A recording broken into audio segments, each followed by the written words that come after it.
Facebook wants to game so bad. Growing up, I did my best to avoid all of the games on Facebook. As a kid, I described myself as a gamer, and those weren't true games, but the widespread popularity of Farmville made it very hard to avoid. It, along with many other Facebook games' primary growth strategy was to get its players to spam their entire friend list invites all the time for like daily in-game perks. And what do you get for being tricked into participating in the spam mail ecosystem? Being able to milk your cow more than once a day on your silly little virtual farm. Despite not originally being on mobile platforms, Farmville definitely popularized the predatory pay-to-win model that many mobile games would go on to adopt. Farmville was only dethroned as king of this genre when mobile games growth outpaced it. But these little games were instrumental to growing Facebook. So the founder of Facebook, a guy named Mark Zuckerberg, teamed up with the creators of Farmville and many other games to serve really scummy ads to its audience. Corporations working together for more money. Facebook is a company with a history of controversy that needs no introduction. But with Facebook now Meta transitioning away from Facebook as their core product, they're now selling tech products of their own and attempting to pave the way for the next phase of the web, or at least what they see as the next phase of the web, Web 3.0, the Metaverse. However, the Metaverse is not a new concept. It's not even Facebook's concept. What their interest in the Metaverse really is Facebook continuing to try to get a foothold in the casual gaming space so they can control their own devices to continue to do the same scummy stuff they've always done. I think it's really important to go back and look at Facebook's history with gaming, because what I see the Metaverse as is Facebook trying to take that predatory pay-to-win model of Farmville and apply it to how we engage with social media in general. Yeah, this is Billiam. I know Facebook wants to game so bad, but through a series of controversies, bad business decisions, scummy business practices, and plain old bad ideas, Facebook has never really been able to firmly set its foot within the gaming space. So let's take a deep dive into the history of Facebook and gaming, from Flash Player to virtual reality. Because Facebook has always been interested in two things: being dishonest with what information it steals from you to serve you scummy advertisements, and supporting microtransaction-based social games. But this time, they're building the social game, and they want it to be the way you primarily interact with the internet. To Facebook, virtual reality is all about keeping you inside Mark Zuckerberg's little world. It's a place where you can't look away from the ads, where the ads are the experience. Perfect for Facebook, who's pining to grab the last few seconds of free time left in your day. But despite the billions and billions of dollars being poured into this project, being thrown into the money pit, one fact remains the same: Facebook will never game. All that virtual stuff is pretty neat, huh? But I need to get gifts for my real-life friends. Luckily, this video is sponsored by Raycon. This holiday season, you can choose from your favorite wireless earbuds, headphones, and speakers to get your productivity flowing and the party bumping. Not sure which type of Raycon product to buy for your beloved fitness-loving auntie, grandma, or best gamer buddy of 23 years? No worries, Raycon has a gift guide for you to choose the most fitting options. Now, if you go to Walmart, you're gonna be finding all sorts of wireless earbud brands that cost twice the price of Raycon. Raycon costs half the price of most of their competitors. And for the next month, Raycon is having a countdown until Christmas with the new pop-up flash deal happening every single day. So click the link in the description box or go to buyraycon.com/Billiam to get 15% off site-wide with code HOLIDAY. I'm gonna try to keep that description box updated with all of the new pop-up deals. But remember, you can always go to buyraycon.com/Billiam to get the best deals from Raycon. Thank you for watching the sponsor. If you played a Facebook game back in the Disney day, you most likely were playing one of Zynga's creations. Mafia Wars, Cafe World, Farmville, Cityville, pretty much every f***ing Ville on Facebook. All Zynga, baby. Draw something too. Created by Zynga. Bazinga! Called by the New York Times as the hottest startup to emerge from Silicon Valley since Twitter, and before that, Facebook, the company was founded in 2007 by Mark Pincus and started out creating Flash games designed for social media platforms. Never the innovator, their version of Flash Texas Hold'em wasn't any different from the Next's. But Zynga had something going for them that none other game company did: a deep love for social media spam. Early on, Zynga encouraged social media users to invite as many people on their respective contact list as possible, quickly making their basic little uncreative video games, which not only included Texas Hold'em, but rip-offs of many classic board games like Risk, renamed Attacked, and Boggle, renamed Scramble. Hey waiter, I'll take some boggled eggs. That's not to say there were original games being made for social media platforms. FreeWeb's engineer David Maestri would go on to develop the first social media game to gross over $1 million in a month. Whoa. In his game, Mob Wars, you start out as a low-level criminal and work your way up the criminal ladder to run your own mob. You can interact with other players, inviting them to play, and then hitting their mob for your own mob's profit. Favor points could be purchased with real money in-game to buy premium items, which let you carry out hits, muggings, and fights easier. Like many of the games created by Zynga, Mob Wars did incentivize its players to invite people on their friend list to join their mob, or to create their own, enemy mob. But Zynga, they weren't going to let anyone take their thunder. Like many of the board games Zynga copied before this, in the same year that Mob Wars was released, Zynga released their own version, Mafia Wars, an almost identical game backed by Zynga's already deep pockets. And this was not just a case of parallel thinking, this was like direct plagiarism. I'll tell you what, heavy plagiarism. Turnitin.com is eating tonight. Mafia Wars would go on to be successful, but before the year 2008 was over, Zynga was settling mob versus mafia lawsuits for the tune of $8 million.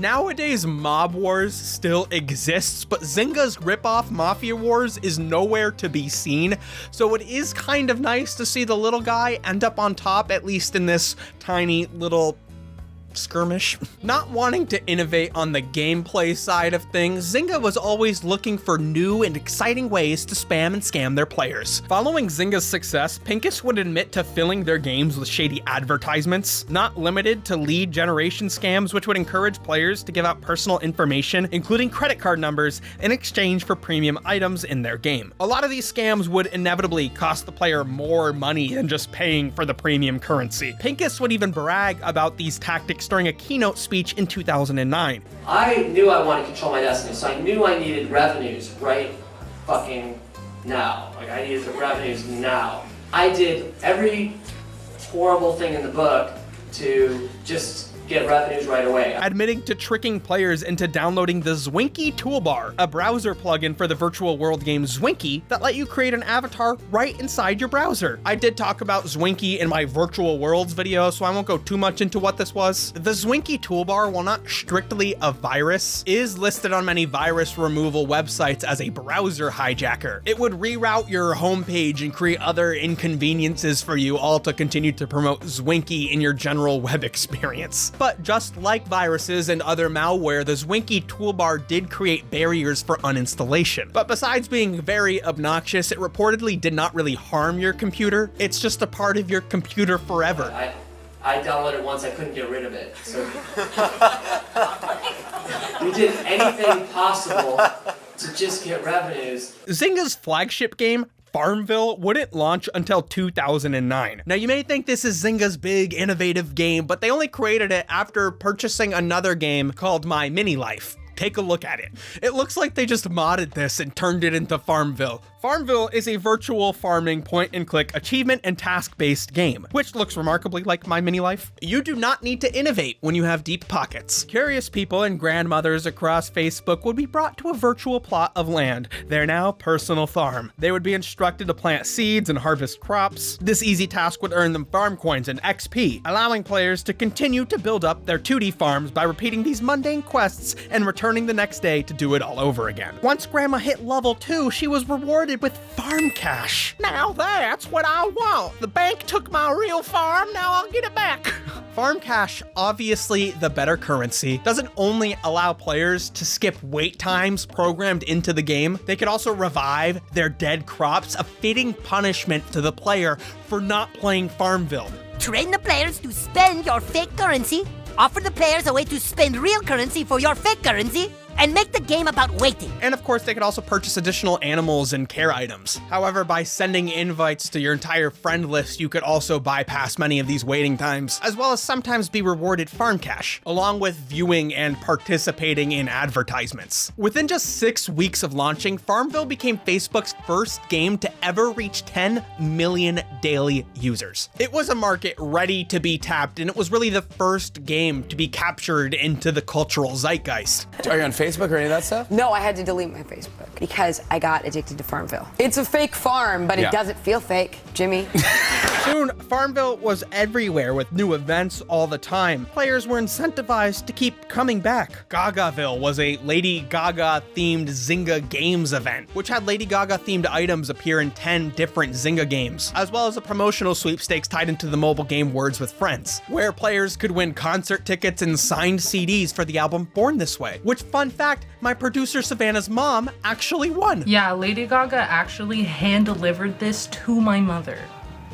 In the meat suit. Farmville worked so well for Zynga that it really capped the ability for them to innovate on anything. They literally just copied this formula over and over again. Cityville surpassed Farmville by more than 25%. Soon after came Frontierville, Castleville, Yoville, Fishville, Petville, Chefville, The Ville. Money, money, money, money, money. And if a game's development team got over $1 million in revenue within the first 30 days, they would be taken out to the French Laundry, this really fancy restaurant in Yountville, California. Do you think they chose going there because it's a ville? Zynga was known for blasting serotonin at their employees unwillfully to try to develop an insane employee work-life culture. Zynga was supposed to be their entire lifestyle. If they thought about anything else besides Zynga, clowns are in the office now. Don't you want to stay here in the office with all the clowns? How are you supposed to get anything done when Zynga hires clowns to run around the office? The company was known for lavish parties with free alcohol and free food from the best food trucks in town, bounce houses, free meals daily for employees, haircuts, gym, arcade machines, a rooftop dog park for your dogs, though that did cut down on access to parking. Zynga was huge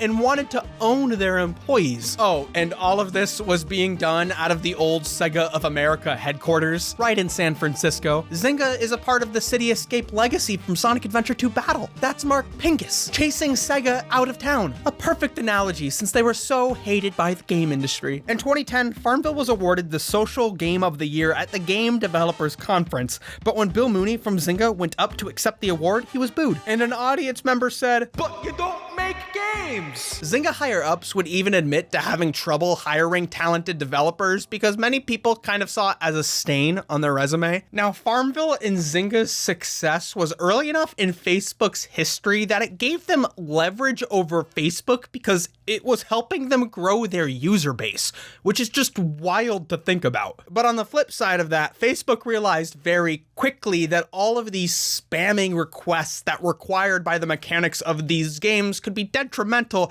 for them growing a non-gaming user base. And by late 2009, both Zynga and Facebook had been sued for their scammy advertising practices, which led Facebook to move away from what you would consider to be like a traditional spam advertisement on the internet. Facebook had come out with a new set of advertising policies that forbids misleading or deceptive offers and provide guidelines for the type of offers they distribute. It has also adopted a multi-step review process before each offer goes live and puts an automated system in place to continually verify ongoing offers. Despite public acknowledgement and congratulations from traditional press about Facebook's surprisingly successful advertising revenue stream created through things like these games, it didn't take long before more niche publications began to try to explain to the public what was really going on. The truth is, Zynga was scamming both players and advertisers. The players would get scammed with traditional mobile and web scams, trying to get players to enter personal and financial information in exchange for lame and fake products, while the advertisers were getting scammed by paying for in-game offers, while savvy players figured out how to phish the advertisers' offers, getting them to pay for in-game content repeatedly for only one user. And they may not say so,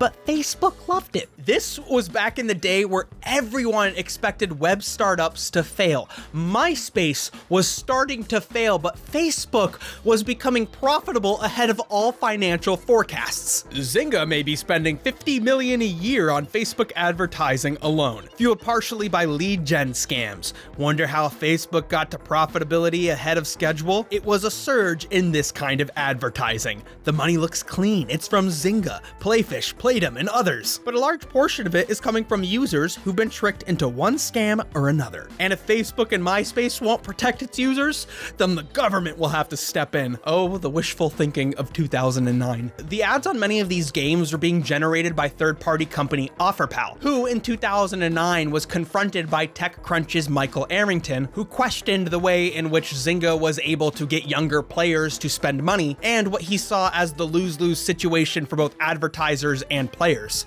To say that the users are basically kids who are stealing their parents' cell phones and others that are just duping the system for the advertiser is more nonsense than I've ever heard. That is not correct.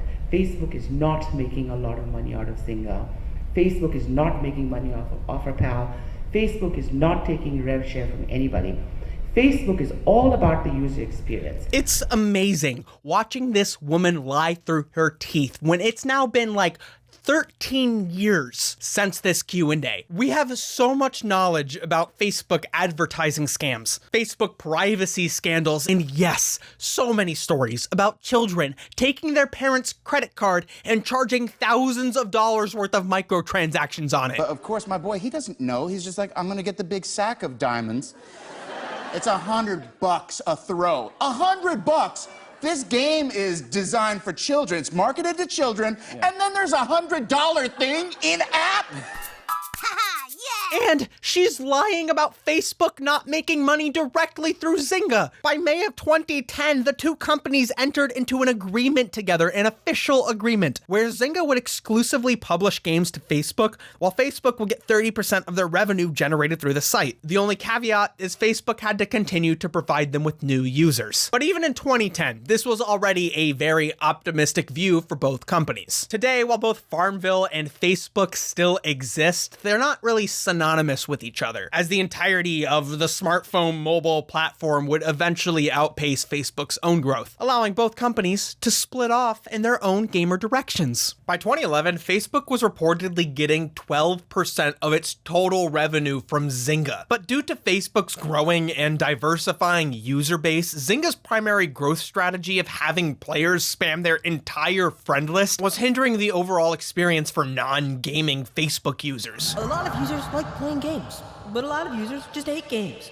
And that made it a big challenge, because people who like playing games wanted to post updates about their farm or frontier, whatever, to their stream. I wonder if he has a particular company on his mind. With one policy change, Zynga was no longer allowed to mechanize its player base to advertise its game. And with the rising advertising costs on Facebook, this was detrimental to Zynga's financial growth. With the successful run of mobile games, Zynga would later go on to be purchased by Take-Two Interactive for $12 billion, with many of their games still existing in some form on mobile today. And Facebook would go on to pay at least $12 billion in settlements and government fines. But at least all that lost Farmville cash was padded with cash from a new game, also created by a third-party developer, Candy Crush Saga, which yes, did originally debut on Facebook. But in 2014, Facebook decided it was time for them to take their own proprietary dive into game development. Not wanting to rely on other developers, Facebook made the surprising acquisition of Oculus for $2 billion. The Oculus enabled a high enough resolution with low enough latency to create what many people saw as the first steps into an immersive VR experience. Additionally, and much more consequently, in 2014, Facebook figured out how to weasel its way into the heart of mobile gaming as mobile platforms began to exceed Facebook's in popularity. With the allowance of developers to use Facebook as a login protocol for apps, users would grant third-party apps across the entire space access to their Facebook information. The first of these apps being Candy Crush and Tinder, things that people have heard of. enough, but the most important app in this story is one called This Is Your Digital Life. This Is Your Digital Life was a personality predicting game. It did not really reach a notable audience of 270,000 downloads. It was no Farmville or Candy Crush, but the creator, Alexander Kogan, like Zynga and Facebook before him, decided to innovate not through gameplay, but through ways to scam the players. Using data gathered from this silly little game, which was really just a front, Kogan would use the Facebook friend lists of the players to collect and catalog the data of a reported 80 million people, which would then be purchased by the now defunct right-wing UK-based political consulting firm Cambridge Analytica. Though many people do believe that 80 million figure is just overinflated numbers that Cambridge Analytica provided themselves for marketing hype. Using this data, Analytica created targeting campaigns to fuel support for both the passage of Article 50 in the United Kingdom, which passed in 2016, beginning the United Kingdom's exit from the European Union, and the 2016 Trump presidential campaign, which successfully won Donald Trump the presidency. Cambridge Analytica has also been accused of sharing these data profiles with Russian officials, who went out to create targeted misinformation campaigns. Although evidence is weak for how Cambridge Analytica's tactics were more successful than traditional voter data collection and ad targeting, this was the nail in the coffin for Facebook's reputation, as the company was revealed to be collecting a lot more information about its users than it was leading on. Oh, and it was collecting non-user data as well. I never knew this. This blew my mind to learn while researching this video. If you're off Facebook products to avoid all of this bullshit, too bad. Get zucked. In fact, a genius who created a digital monster. A digital monster. A digital monster. That is destroying our democracies and our societies. This guy's right. Facebook is a digital monster. A Digimon. Not one of the cool ones either. Mark Zuckerberg is Diaboromon, taking over the internet, but without the fierce design. While Facebook has made a lot of internal policy changes, their revenue didn't really take a hit until another tech company, Apple, founded by a guy named Steve Apple, made privacy changes to all of their devices, which prevented Facebook from tracking your data across all of your apps. Now, Apple, they have their own devices. They can do this already. Google tracks all of this stuff anyways. With this tiny little policy change, Facebook is it's caused their stock to plummet, and they're projected to lose over $10 billion a year in revenue. The truth is, Apple's policy changes could not have come at a worse time for Facebook. Facebook usership is down, revenue per user is down, and the Facebook app is one of the most bloated, horrible experiences out there. It's like a whole ecosystem in itself, and I mean like one of those home ecosystems filled with like slugs and bugs and rotten food and and it doesn't create any oxygen to breathe. You go into Facebook and you go, going into Facebook's like taking off your helmet in space. Nowadays, Facebook games are hosted right inside of the mobile app, integrated from a different mobile app, Facebook Game Room, which was discontinued just a few years ago. Facebook Gaming was a dedicated streaming platform Facebook tried to create to compete with Twitch and YouTube gaming. It was also created as a promotion for Facebook's own gaming marketplace, which unsuccessfully launched. But now all of its live streaming content has been integrated right into the Facebook app. It's bloated, and then Facebook is just spending way too much of its own money trying to research and develop its own very expensive corner of the metaverse. I just got the MetaQuest 2 at Best Buy.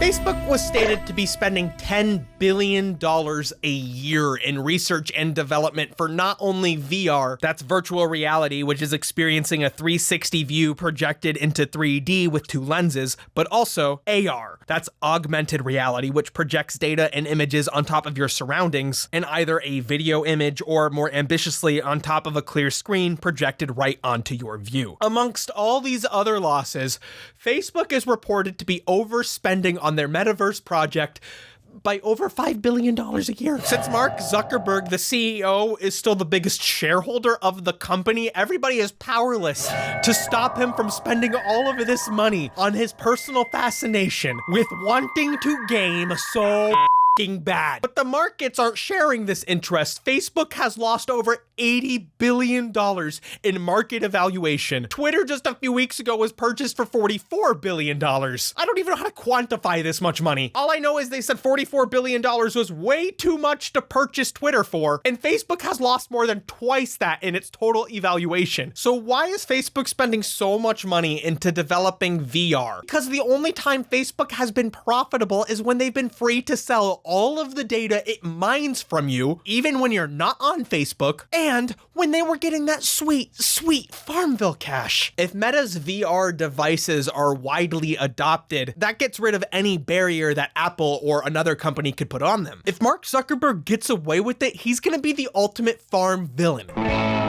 Facebook wants a game so bad. They want a game so bad. And I really think with the Oculus Quest 2, now the Meta Quest 2, they've actually created what I think is the first mass marketed VR headset. Sure, PlayStation VR hooks up to your PlayStation and Apple is reportedly developing their own VR headset, but Facebook is wanting to get ahead of the game because its entire history shows it wants to control how it uses your data and that it wants the whole lion's share of that sweet, sweet Zynga Farmville cash. Though I have to admit, while I am being critical of Facebook, I do think the Meta Quest does provide a fun entry into VR. Usually it costs $400 and will frequently go on sale for $250. That's comfortably within a home video game console price range, which I think is the right price range for this thing to be in. If this was something I was really wanting to get into, I could have justified buying the much more expensive Meta Quest Pro, but I'm not looking to become a VR guy after this video. I think I might have just played a few more rounds of Beat Saber if I spent $1,500 on this thing. So obviously this lets them overcome the barriers Apple puts in front of them, but just like Apple, Facebook now gets to take a cut of all of these app sales. I really don't want this to be me shitting on the entire VR experience. I think there is fun to be had in it. Playing games in VR makes me feel as excited as I did when I played the Wii for the first time as a kid,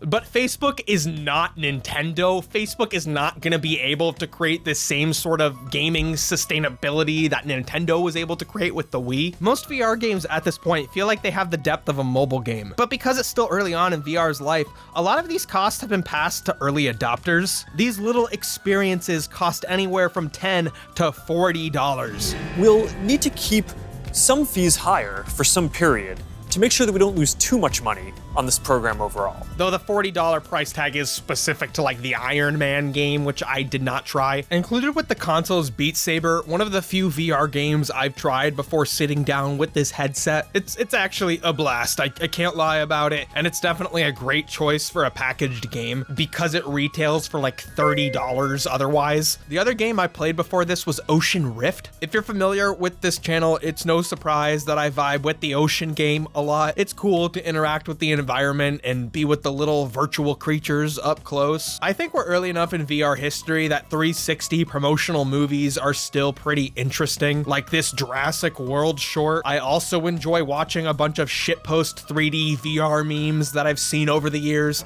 but could never experience with their true proper viewing intention. I was in the back rooms with Saul Goodman.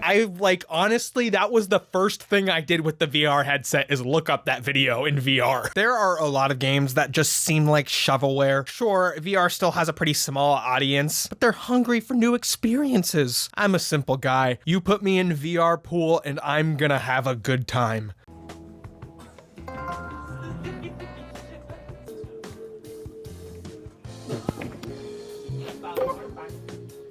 Look at his balls. None. You just lock your angle and hit the ball as hard as you can. You see that? It's really hard to explain the experience being inside a VR headset. There is a level of immersion your brain tricks you into believing in a way a traditional screen just can't do. It reminds me of stories of audiences getting freaked out when the train came towards the movie screen. I do have to say the tiniest visual glitch or inconsistency will just take you out of it, and every single one of my VR sessions ended abruptly with sudden onset nausea. I usually capped at a 30-minute session. I once was able to play for an hour but that was like in a very specific fishing game. I can't wait to catch that goblin shark off of Yuragawa Bridge. Is automatically saved. Finish. Let me go fishing. Buy DLC, I don't have it. Oh, bitch. This is how a fisherman feels every time a fish is on the hook. Oh. A crucian carp from Animal Crossing. Wow. Remember this guy? This guy. Keep him. Thing. There were some times where my body just decided it was done for the rest of the day, and like every single time I put on the VR headset within like 30 seconds I'd be like but remember, even though Facebook has promised to port Grand Theft Auto San Andreas to VR, they are not marketing this as a video game console. They're marketing it as the next overall evolution in the internet and social media. So let's look at how Facebook is selling VR. Facebook is investing in what they see as the future of the internet, the metaverse. They feel so strongly about this evolution and people's commitment to use the term metaverse that they changed their company name to Meta. Facebook wants to mass market their own version of IMVU, Second Life, and VR chat, virtual worlds built off of game hardware and software to socialize. Last year, preceding Facebook's official name change announcement, they held a Sky's the Limit presentation showcasing what Facebook envisioned as the future metaverse. This is what Facebook sees as the successor of the quote mobile internet, the body internet. We believe the metaverse will be the successor to the mobile internet. That's what we mean by an embodied internet. He wants VR to connect people, and Mark Zuckerberg, being the guy who tries to make his personal brand human connection, will never cease to amuse me. Hey, and welcome to Connect. Like, watch this beautiful piece of unintentional surrealism from this presentation in which Mark Zuckerberg tries to connect with the audience while discussing human connection, just to immediately disassociate from us. Starting with the most important experience of all, connecting with people. This feels like such a grift that it's not a video game console. And sure, maybe one day you could put on a headset and it'll just look like the real world, but from the demo, we're not there yet. It's amazing how this just feels like every other garbage toy I've played with on this channel. Here, you can access your settings where you can switch to a different movement style and fine-tune your experience. And from Facebook's spending, I don't know if we'll get there. I think the concept of AR currently excites me more than VR. Like, if you had impossibly high quality AR glasses, it could replace all of the screens in your life, which just gets me excited from an interior design standpoint. Like, if I could just have a blank desk in my office space instead of all the screens on top of it, that'd be kind of cool. The way they market AR just changing the way we socialize with people is weird. Like the two old guys playing chess and then the other one emotes in real life. I can beat you. Okay. Like, imagine if you had your own avatar and you could just you could emote yourself so it would ghost like leave your body like you're astral projecting and then dance next to you. What if you trash talk somebody and you think they're in AR, but they're actually IRL? Have you guys seen Google's animals? Sometimes I'll be Googling an animal and Google will just summon them to my backyard. So lifelike and beautiful and majestic. You know what you get in the metaverse? This idiot. Come on, Oppie. What is that f***ing freak? Oppie? Oppie, sit. After watching this, I can't help to think that this is just Zuck's attempt to Farmville everything. Like, Zynga was already doing it. Cityville, Farmville, Yoville, Frontierville. In Meta Horizons, there's all these different themed worlds, and so many of the fun experiences are just integrated advertising. You can play with Marvel superheroes and Star Wars stuff. It wants to take the model of Farmville, how it gets you to use premium currencies to purchase different items and clothing for your characters, and apply that to what we use for basic social media interaction. Even replacing things like chat room applications. You'll no longer work work in Microsoft Teams, you're gonna be working in Horizon workrooms, where your avatar is used as your primary mode of social interaction, where you can wear premium products sold by real brands. Instead of Gagaville branded items for your avatar, you can buy Balenciaga branded items, with many other designer companies saying they're interested in participating in this marketplace. Where can I buy things? Oh, you can buy stuff on Instagram, like new clothes and shit. But other than that, there ain't nothing else you can do to socialize. Do you know what brands are selling stuff? I'm writing a piece. Ooh, that's a good one. I know Fubu is. No. No, all right. Babe. Fubo? Okay, I'll check out Fubo. Thanks. And this is going to require not just technical work, like some of the important projects that are going on around crypto and NFTs in the community now. It's also going to take ecosystem building, norm setting, and new forms of governance. Facebook talking about crypto makes me feel like we're going in the direction of Meta Horizons having its own premium currency that's its own cryptocurrency. Instead of farm coins, it'll be Facebook coins, Meta coins, and they'll try to tie it to a real world trackable evaluation with mentions of how NFTs and the Metaverse can be used to have tighter ownership over digital property. But limited objects like this already exist in spaces like Gaia Online. The attempt to use buzzword harmful technology to legitimize an existing concept in the gaming space just so Facebook can run the whole marketplace is wild. It's wild how scammy this whole thing feels. Whoa. All right, that's a little too realistic. Mark Zuckerberg doesn't want to create a place where people can connect that already exists everywhere in this form and in so many other forms. And there are people doing it better than him. Meta Horizons doesn't even have legs. Who's this? Who am I? I'm Casper the friendly... Oh.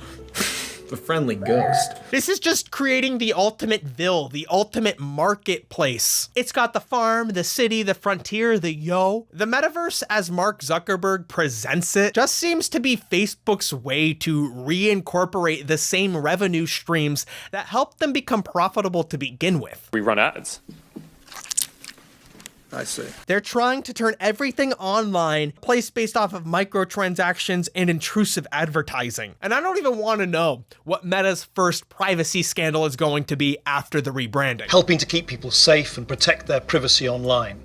Yeah, that's right. This is incredibly important. Don't start. Just don't even start, Mark. This video did not make me feel better about the future of Facebook's data integrity because Mark Zuckerberg is full of man-made horrors beyond my comprehension. Even though this is early stage research, we're already thinking about how we could secure your avatar, whether by tying it to an authenticated account or by verifying identity in some other way. I didn't even think about that. What if somebody steals your virtual identity? Virtual identity theft is a brand new concept being created by Facebook so they can market a solution to it. It's a brand new concern of mine, Mark Zuckerberg. And fortunately, not enough people are biting Mark Zuckerberg's bait. Facebook, Meta, has dumped billions into this VR project, and on top of their losses in revenue, it has been a total money pit. Recently, along with other layoffs in the tech sector, Meta fired 11,000 employees. 11,000. And there's not a lot of light on the horizon for them. Meta Horizons, Facebook's virtual world, is a lonely place populated with a majority of children who only come here because they don't know how to build in Fortnite. I'm gonna kick you out. Am I getting kicked out? No, this is for everyone to play. You have to let at least someone. You can't just kick them and remove them because you're just the one who's hosting it. You have to let everyone play. I agree. This is a place where we should all be able to get together and kids. Who are you calling kids? Bro, you got 5 and your family name's Riley. Kids. Hey, can all of y'all hear me? Bro, you sound like 5 or 6. Who wants Mjolnir? I'll take Mjolnir. Give me Mjolnir, please. Yo, I don't know where you went. I don't remember who you are, actually. There's a lot of people. Is that Mark Zuckerberg? I'm right here. Oh, no. Stop it, man. Whoa. Now, come to this and finish. Yeah. No. In here. What? Hey, sir. Okay, there you are. Here. Hey, turn around. Yo. Right here. Okay. Yeah. You ready? So I'm gonna drop it. You're gonna pick it up. Okay. Thank you. No, wait, he's right behind you there. Yeah, okay. Here, you ready? Yeah. 3, 2, 1, take it. Take it. Oh my Pick it God, up, pick thank it up. you. Well, I'm gonna go play Wild Wild West Yeah, now. you have a great time. Have a good time. Thank you. I got you. See you, brother. See ya. And Zuckerberg hopes one day that these kids will have pockets deep enough to fuel his dreams of a virtual reality life. I want to be Thick Daddy of Manga. Whoa. What game is that from? Look at that's Among Us. What? This is so immersive. What do you guys think of virtual reality? It's good. I love it. I love it. I love it. Look at that guy that throws up. I throw up all the time, like anxieties.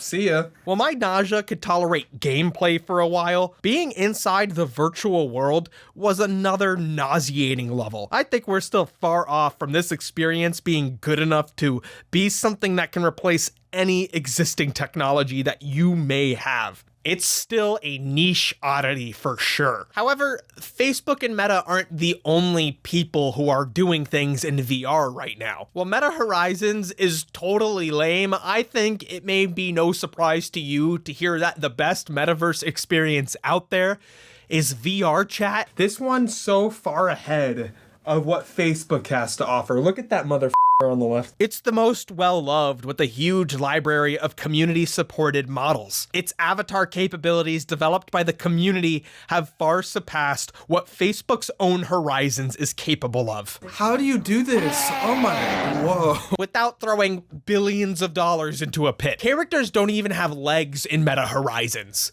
But you can be whatever you want in VR chat. I want to be Butter. I love being Butter. It's just a wacky time, and it truthfully felt like this entire universe of wacky people that you can spend hours inside of. Well, I think it's strange to root for one corporation over another. It's pretty apparent that Facebook is just hoping to get in at the ground level of this developing technology. But even if it does what it does and replaces mobile devices as we see them now, the only thing Facebook really has going for them in this space is their lead on the competition. Apple is apparently investing in VR technology, and with an unbeatable supply line of cameras, displays, and mobile processors already lined up, they might just come in and eat up Facebook's lunch after Facebook has spent billions of dollars in years getting the public used to this technology. And something I find very funny is Apple's marketing chief has come out and said they're going to totally avoid using the word metaverse, which Facebook has invested a lot of time and money in, assuming it would be the generic term everybody would use. However, I think the company that's really gonna win the VR metaverse race is whoever gets Fortnite. You add custom characters to Fortnite and you are so far ahead of everybody else. They already add value to player appearance and value to advertisers in the form of promotional avatars and even concerts. If Zuck doesn't look at Fortnite as his biggest competitor, he'll be done. I put more money on Fortnite running a social media network than I'd put on Mark Zuckerberg trying to game. Facebook will never game, and Mark Zuckerberg's attempt to make Facebook game might just kill them. See ya. Hey, what's up? It's me at Best Buy on the same day. I'm here to return the MetaQuest 2. It's dumb. By the way, we got a great, funny second channel video called The MetaQuest Was Weird. So go over to the second channel to check that out.